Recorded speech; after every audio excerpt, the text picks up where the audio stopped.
لعنت چاہے انسان پر کریں یا کسی حیوان پر کریں یا کسی بھی چیز پر کریں، یہ دونوں باتیں مذموم ہیں۔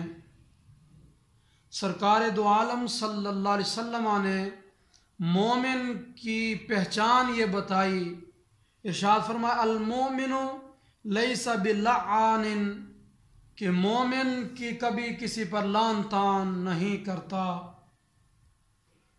جامع ترمذی کی یہ حدیث پاک ہے، اور سیدنا حذیفہ رضی اللہ تعالیٰ عنہ ارشاد فرماتے ہیں کہ جو قوم کسی پر لعنت بھیجتی ہے تو لعنت بھیجنے والی قوم پر اللہ تبارک و تعالیٰ کا عذاب نازل ہوتا ہے۔